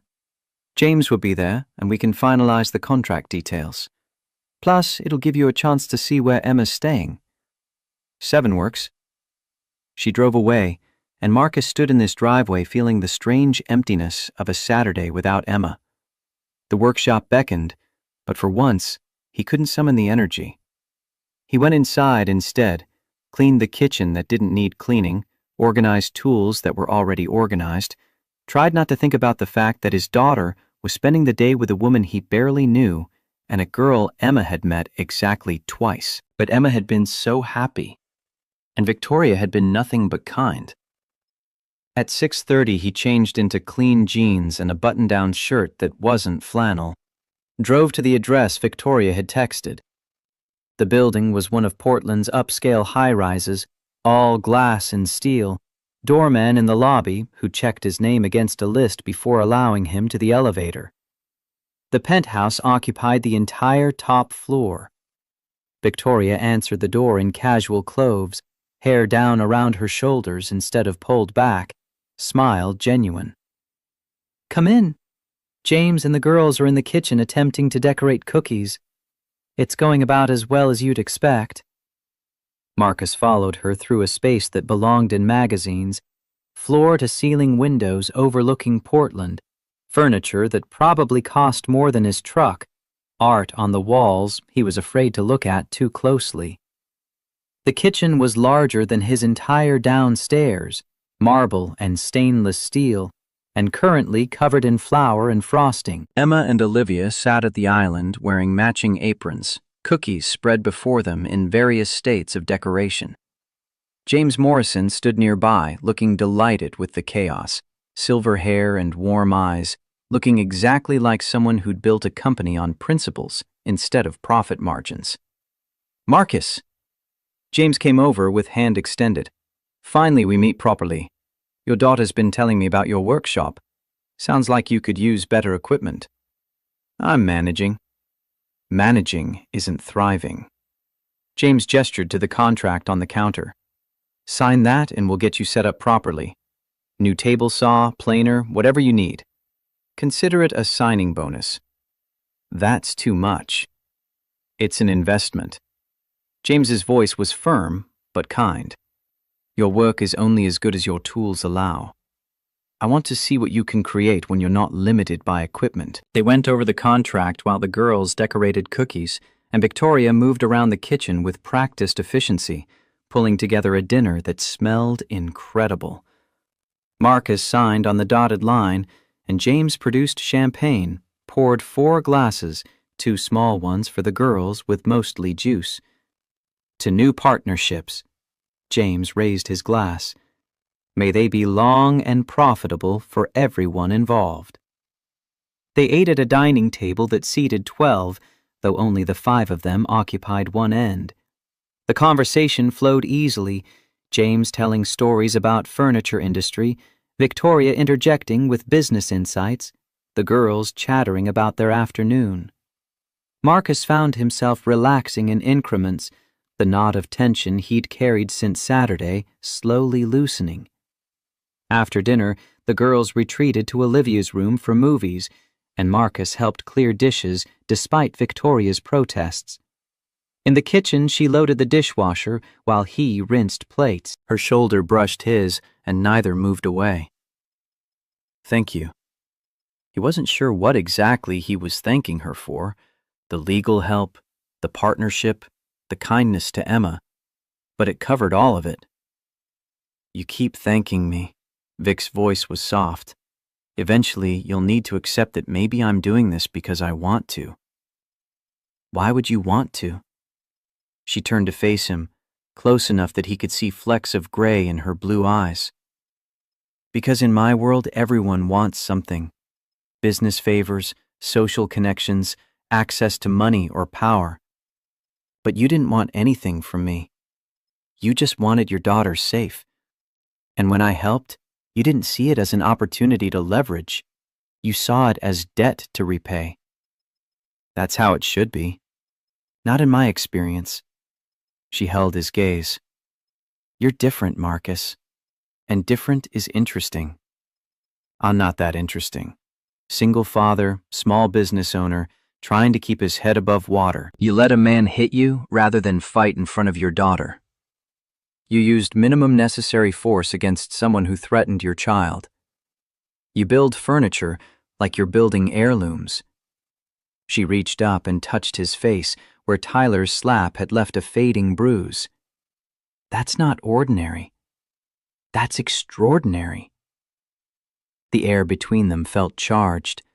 Marcus's pulse kicked up, and he recognized the feeling: attraction, possibility, the dangerous edge of wanting something he hadn't let himself want in 5 years. I should check on Emma. She's fine. Victoria's hand was still on his face. But yes, you should. He found the girls in Olivia's room, a space 3 times the size of Emma's, filled with toys and books and a canopy bed that looked like something from a fairy tale. They were sprawled on the floor watching Mulan, quoting lines at each other. Emma saw him and paused the movie. "Daddy, did you know Olivia's been to Disneyland 3 times? That's a lot of trips to see Mickey Mouse." It was boring. Olivia shrugged with 9-year-old cynicism. My old daddy just talked on the phone the whole time. The casual mention of Victoria's ex-husband hung in the air. Emma looked at Marcus. You never talk on the phone when we do fun stuff. Because fun stuff is for being present. He ruffled her hair. You girls having a good time? The best, Emma beamed. We're going to make a blanket fort after the movie and tell scary stories. Not too scary. You still have to sleep tonight. We'll be brave. Olivia said it with the confidence of children who'd never faced anything truly frightening. Marcus left them to their movie and found Victoria and James in the living room, James nursing scotch and Victoria with wine. They were talking business, but stopped when he entered. Everything good? Perfect. Marcus sat in the chair across from them. Thank you for this. For everything. James waved it off. Family dinners are better with more family. And those girls are thick as thieves already. Emma's never had a close friend before. The words came out before Marcus could stop them. We moved to Maplewood when she was 4, and she's always been a bit shy. Losing her mother made her cautious about getting attached. Olivia's the same way. Victoria's voice held understanding. The divorce hit her hard. She doesn't trust easily. Maybe they'll help each other. James looked between them. And maybe their parents will too. The implication hung there, and Marcus didn't know how to respond. Victoria saved him by standing. More wine, Marcus? Or would you prefer something stronger? Wine's good. She poured and handed him the glass, fingers brushing his. They talked until almost midnight, about business and Portland and small-town politics and everything except the thing humming between them. Finally, Marcus stood. I should get Emma home. She's got Sunday school tomorrow. Leave her. James said it casually. The girls are already asleep in Olivia's room and it's past 11. Pick her up in the morning. I don't want to impose. You're not. Victoria walked him to the door. Emma's fine here, happy even. Let her have this. Okay. Thank you. Stop thanking me. She smiled, and it reached her eyes. Just accept that maybe we're becoming friends. Friends. The word felt insufficient, but Marcus nodded. Friends, then. He drove home through empty Portland streets, thinking about Victoria's hand on his face, and the way Emma had looked so comfortable in that penthouse, and the contract in his truck that would change everything. The house felt too quiet when he walked in. He went to Emma's room out of habit, saw her bed empty and unmade, the stuffed rabbit she usually slept with abandoned on her pillow. In his workshop, he finally approached the rocking horse, picked up his tools, started where he'd left off 5 years ago, sanding and shaping, letting muscle memory guide his hands. He worked until 3 a.m, until the mane was smooth and the legs were balanced, and all that remained was the final assembly and paint. Sarah would have loved knowing Emma had a friend. would have loved Victoria for giving that to their daughter, would have wanted Marcus to finish this damn horse and stop treating it like a shrine to grief that couldn't be moved past. He could almost hear her voice. Stop punishing yourself for surviving. Start living. Maybe he was ready to try. Sunday morning, Marcus picked Emma up from Victoria's penthouse at 9, found both girls already awake and buzzing with energy despite having stayed up past midnight. Emma threw herself at him with her usual enthusiasm, chattering about the blanket fort and the scary stories and how Olivia's room had a window seat perfect for reading. Victoria appeared from the kitchen with coffee and dark circles under her eyes that suggested she'd slept as poorly as Marcus had. Rough night? He accepted the mug she offered, thinking about things. Her gaze held his for a beat too long. About the partnership. About what comes next. What does come next? You start the Seattle project tomorrow. James already sent the client specs. They want a dining set for 8, cherry wood, modern lines with traditional joinery. She handed him a folder. Budget's flexible, but they're expecting museum quality. No pressure, then. You'll be fine. Victoria smiled, but it didn't quite reach her tired eyes. Call me if you need anything, or if you just want to talk. In the truck, Emma was uncharacteristically quiet until they were halfway home. I like Olivia's mommy. She's nice, but she seems sad sometimes. People can be both. Marcus glanced at his daughter. Did she say something that made you think that? No, but she looked at you the way you look at Mommy's picture, like she wants something she doesn't think she can have. The observation hit him sideways. When did you get so perceptive? I pay attention, Daddy. That's what you always tell me to do. Monday morning brought the Seattle client call, and Marcus spent an hour discussing wood grain and finish options with a woman who knew exactly what she wanted and had the budget to make it happen. The commission alone would net him $12,000 after Morrison Industries cut. He hung up dizzy with the mathematics of financial security. The workshop expansion started Tuesday.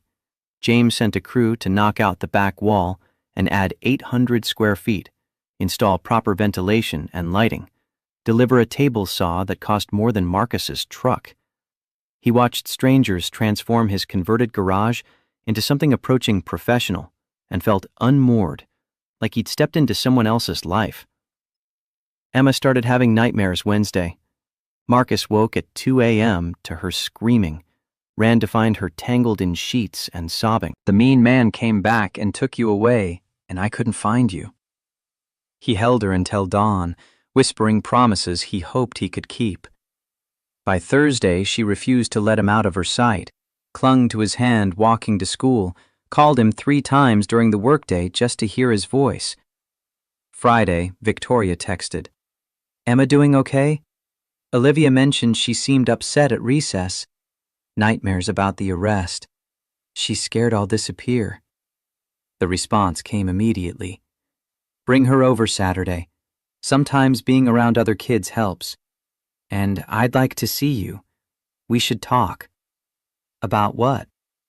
Everything we've been avoiding talking about. Saturday afternoon, Marcus drove to Portland with Emma, who perked up the moment Olivia's building came into view. The girls disappeared into Olivia's room, and Marcus found Victoria on the balcony overlooking the city, wine glass in hand despite it being barely 2 p.m. Starting early, he joined her at the railing. It's been that kind of week. She took a long drink. The board questioned the Heritage Collection budget, said spending 6 figures on craftsmen doesn't align with our profit margins. What did you tell them? That profit without soul is just numbers on a spreadsheet. That my father built this company on principles they've forgotten. That if they don't like my decisions, they can vote me out. Will they? Probably not. I still hold controlling shares. But fighting with the board exhausts me in ways the actual work never does. Marcus studied her profile, the tension in her jaw, the weariness around her eyes. Why do you keep doing it, if it makes you this miserable? Because 400 families depend on Morrison Industries for their paychecks. Because walking away means admitting my father was wrong to leave the company to me instead of my brother. Because I don't know who I am if I'm not the CEO. Her voice cracked. And because stopping means having time to think about how empty my life is outside these corporate battles. The vulnerability in her admission made Marcus's chest ache. You have Olivia, who I barely see because I'm always at the office or traveling for meetings. She turned to face him. Richard used to say I loved the company more than our family. I told him he was wrong, but maybe he wasn't. He was still wrong. Marcus kept his voice steady.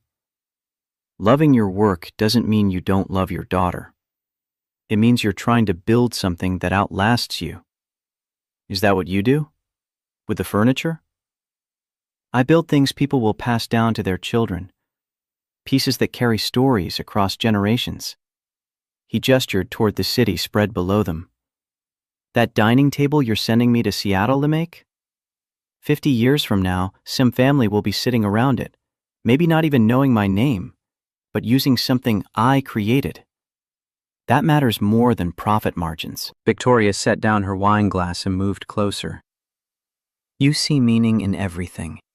In wood grain and joinery and the way light hits finished walnut. I see quarterly reports and market analysis and numbers that never quite add up to satisfaction. Maybe you're looking at the wrong numbers. Or maybe I need someone to remind me what actually counts. She reached up and touched his face the way she had in her kitchen, fingers gentle against his jaw. You make me want to be different, Marcus. Better. More present.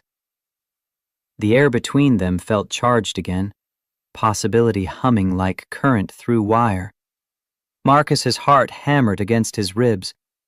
He hadn't wanted anyone since Sarah, hadn't let himself imagine that kind of connection again. But Victoria was close enough that he could see gold flecks in her blue eyes and smell her perfume and feel the warmth radiating off her skin. Vic. Her name came out rough. I don't know how to do this. Do what? Whatever this is. He gestured between them. I'm a widower with a traumatized daughter and a sheriff who wants me gone and enough baggage to sink a ship. You're a CEO with a company to run and a life in Portland and no reason to complicate things with someone like me. Someone like you. Victoria's laugh was soft and bitter. You mean someone genuine? Someone who doesn't see me as a business opportunity or a trophy or a stepping stone to something better. The last man I trusted stole from me and left me questioning every relationship I'd built. But you didn't want anything except to protect your daughter. That's more attractive than you know. I'm not good at this. Relationships, being vulnerable, letting people close. Neither am I. But maybe we could be bad at it together. He kissed her because the alternative was walking away, and he was tired of walking away from things that scared him. Her lips were soft, and she tasted like wine and something sweeter. She made a small sound and pressed closer, hands sliding up to his shoulders, and Marcus felt 5 years of loneliness crack open like ice under spring sun. They broke apart, breathing hard. Victoria's eyes were wide, pupils dilated. Okay, that was... Yeah. Marcus's voice came out wrecked. It really was. Inside, Olivia shrieked with laughter at something Emma said, and the sound broke the spell. Victoria stepped back, smoothed her hair, tried to compose herself. The girls can't know. Not yet. It's too soon, and they're already attached, and if this doesn't work out... Agreed. Marcus shoved his hands in his pockets to keep from reaching for her again. We take this slow. Very slow. She picked up her wine glass with hands that shook slightly. But Marcus, I want to take it somewhere. Me too.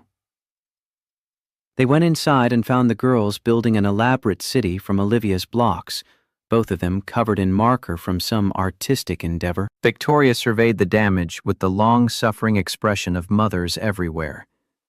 Bath time, Olivia. You look like you lost a fight with a rainbow. But we're not done with the city, Olivia protested. Emma and I are building a castle for the Princess Dragon. Dragon Princess, Emma corrected.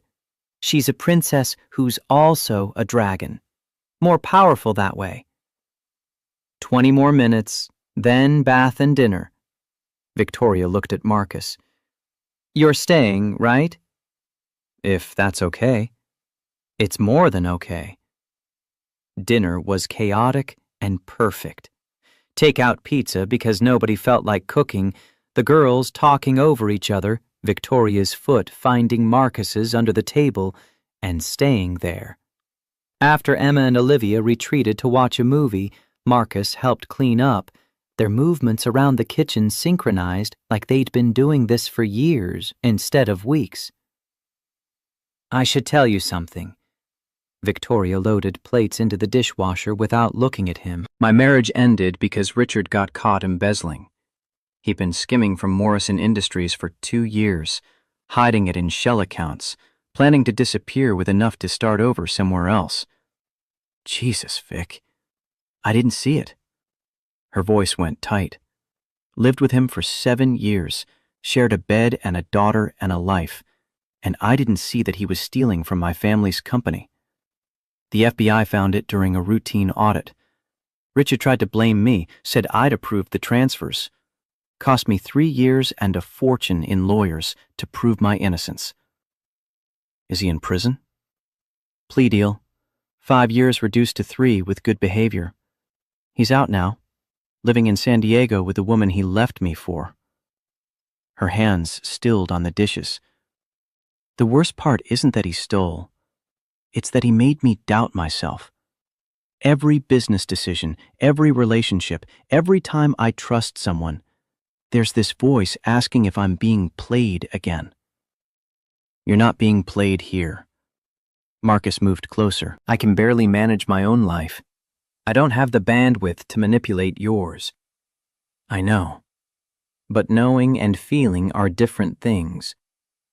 She finally looked at him. I'm scared, Marcus. Of this. Of wanting you. Of what happens if I'm wrong again. What if you're right? Then I'm still scared. But at least I'm scared with someone who understands that fear doesn't mean we stop trying. He kissed her again, softer this time, trying to convey all the things he didn't have words for. When they separated, she rested her forehead against his. Stay tonight. The guest room. I don't want you to leave yet. Okay. They collected Emma around 10, both girls protesting until Victoria suggested another sleepover next weekend. Marcus carried his half-asleep daughter to the truck, while Victoria walked beside him, their shoulders brushing. At his driver's door, she caught his hand. Thank you. For understanding, for not pushing. Thank you for letting me in. Even a little bit. He drove home with Emma dozing in the passenger seat and Victoria's taste still on his lips.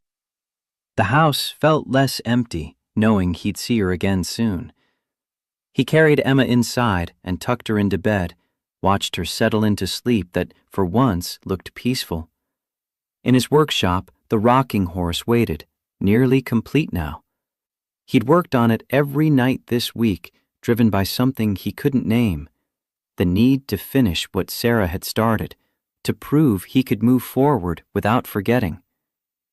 He picked up sandpaper and got to work, shaping the final curves until his hands ached and the wood gleamed smooth under workshop lights.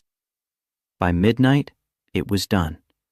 He stepped back and looked at what he'd created, a cherry rocking horse with a flowing mane and strong legs, built to last generations, carrying Sarah's memory forward in a form Emma could touch. Not a shrine, but a gift. Not an ending, but a continuation. His phone buzzed. Victoria's name on the screen with a simple message. Thinking about you. He typed back. Same. Her response came quickly. Is this crazy? Moving this fast? Probably, but I'm tired of being careful with everything. Me too. Sleep well, Marcus. You too, Vic. Monday morning, Marcus started the Seattle dining set, losing himself in the familiar rhythm of measuring and cutting, watching cherry wood transform under his hands. The new equipment made everything easier, cleaner cuts, smoother surfaces, precision he'd only dreamed of before. He worked 12-hour days and barely noticed, driven by the need to prove he deserved this partnership, this chance, this new life taking shape around him. Wednesday, Agent Sarah Reeves from the FBI called. Mr. Shaw, I'm heading the investigation into Sheriff Hollis's department. I'd like to talk to you about your arrest and the events leading up to it. Happy to help. They met Thursday at a coffee shop in Portland. Reeves, professional in a dark suit, recording device on the table between them. She walked him through everything. Tyler's harassment, the assault, Raymond's threats in the interrogation room. Marcus told it straight, left nothing out, watched her face harden when he described Raymond's casual mention of covering up Tyler's previous crimes. We found documentation of at least 15 instances where charges were dropped or evidence disappeared in cases involving the Garrett family. Reeves clicked off the recorder. Your case gave us probable cause for the warrant. What we found is enough to bury Sheriff Hollis and Robert Garrett for years. What about Tyler? He's looking at 18 months minimum across multiple assault charges once we convince the previous victims to testify. Most were too scared before, but knowing we've got his father and uncle on corruption charges is making them braver. Good. Marcus meant it. Tyler needed consequences. Needed to learn that money and connections only protected you until they didn't. You did the right thing. Reeves packed up her equipment. Standing up to bullies like Tyler opens doors for everyone else they've victimized. We're filing formal charges against Raymond and Robert next week.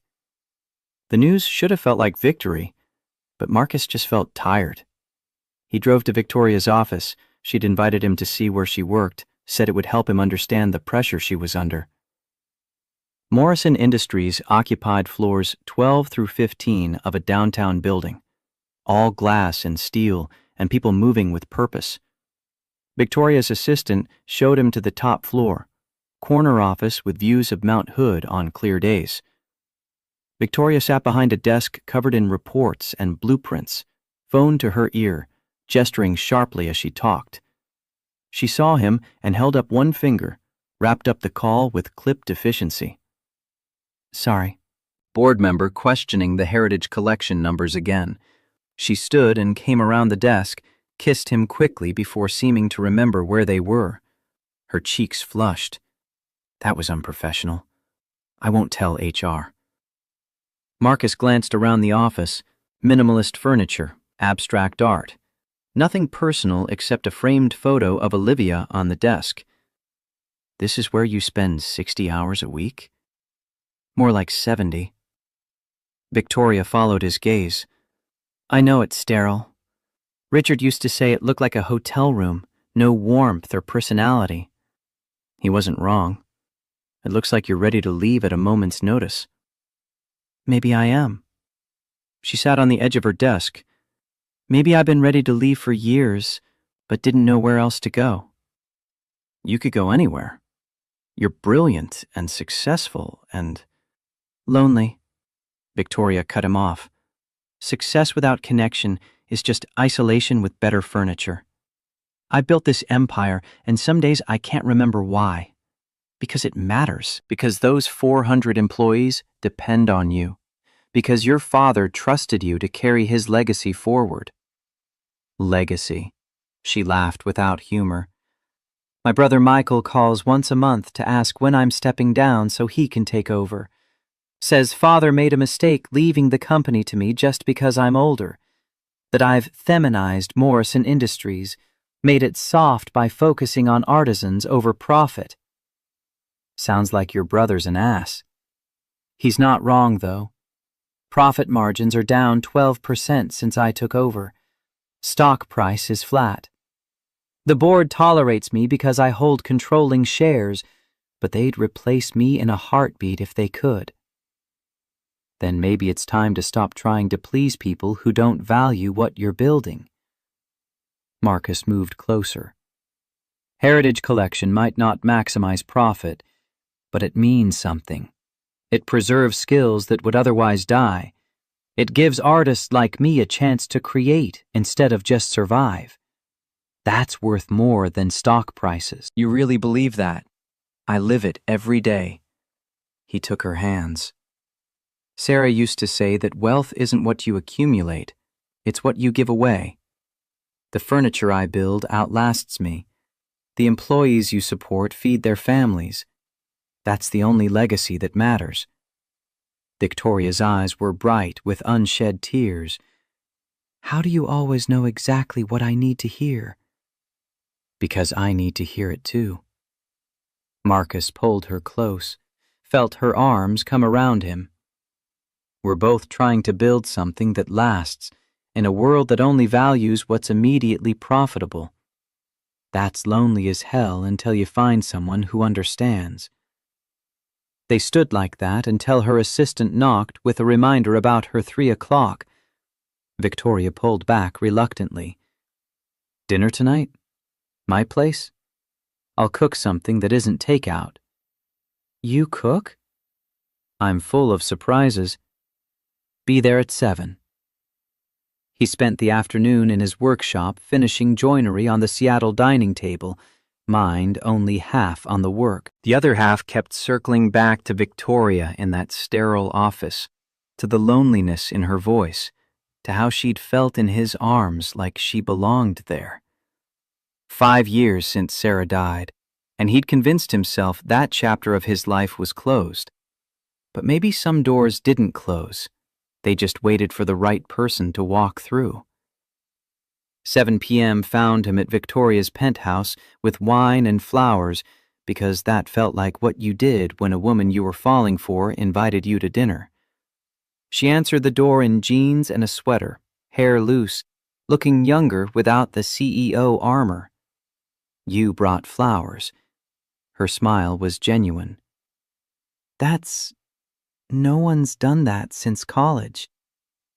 Seemed like the thing to do. The girls were already fed and watching a movie in Olivia's room, which left Marcus and Victoria alone in the kitchen. She moved around the space with surprising competence, assembling ingredients for pasta carbonara while he opened wine and tried to stay out of her way. He really can cook. He watched her work with the same focused intensity she brought to everything. My mother insisted all her children learn practical skills regardless of gender. Said you never knew when you'd need to fend for yourself. She was right. After Richard left, I lived on takeout for 6 months before remembering I could actually prepare food. They ate at the same dining table where they'd had dinner with the girls and James, but tonight felt different, intimate, intentional, weighted with possibility. Victoria told him about her mother who'd died when she was 20, about growing up in her father's shadow, about the pressure of being the oldest and the expectations that came with inheriting Morrison Industries. Marcus told her about joining the Army at 18 to escape a nowhere town in Montana, about the 15 years that followed, about meeting Sarah at a USO event, and falling so hard he couldn't see straight. "What was she like?" Victoria asked. "Sarah. Strong, smarter than me by a mile. Patient with my rough edges and the nightmares that came with the job." Marcus stared at his wine glass. "She wanted me to leave the service, but never demanded it. Just waited until I was ready to choose her over the missions." "When did you know you were ready?" "When she got pregnant with Emma. Suddenly the idea of dying for my country meant leaving them alone, and I couldn't do it. Couldn't risk making Sarah a widow and Emma fatherless." He looked up. "I put in my resignation the day Emma was born." "And then you lost Sarah anyway." 3 years later. Car accident so random and pointless, it still doesn't feel real sometimes. One minute we're planning Emma's birthday party, the next I'm planning a funeral." His voice cracked. "I thought I'd join the army to protect people from dying senselessly.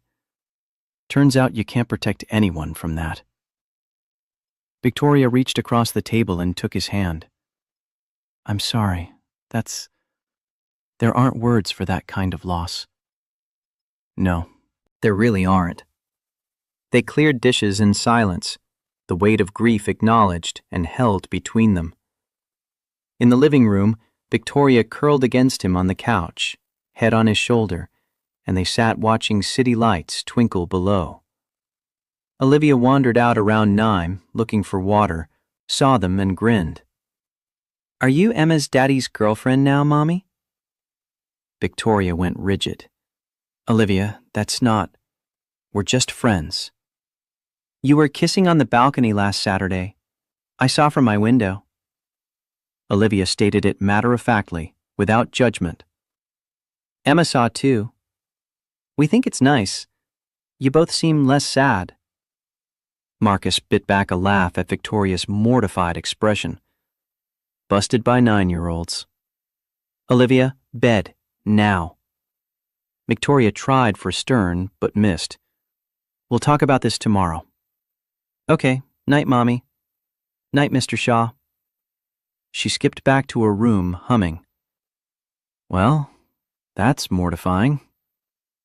Victoria buried her face against Marcus's chest.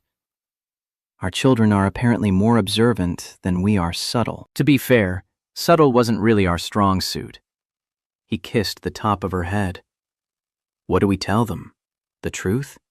That we're figuring things out? That we care about each other, but we're taking it slow because we both have daughters to think about?" "That works." Marcus tipped her chin up. "For what it's worth, I think Olivia's right. You do seem less sad when we're together." "So do you." She kissed him, and it felt like coming home to a place he'd never been. When they finally broke apart, her eyes held something that looked like hope. "Stay tonight. I'm not asking for anything except your company, but I don't want you to leave yet." "Neither do I." They collected Emma from Olivia's room, both girls wearing matching grins that suggested they'd planned this entire evening. Marcus carried his sleepy daughter to the guest room, while Victoria got Olivia settled. They met in the hallway, and Victoria took his hand. "Thank you. For dinner, for understanding, for everything." "Thank you for asking, for taking the chance." He kissed her goodnight and went to the guest room where Emma was already mostly asleep in the big bed. She mumbled something about dragons and princesses, and Marcus thought maybe that's what this was, a fairy tale they were building together from the wreckage of their separate griefs. Not perfect, but real. Not easy, but worth fighting for. Not the life he'd planned, but possibly the life he needed. In the morning, he'd start building the future. But tonight, he'd rest in this moment of possibility and let it be enough.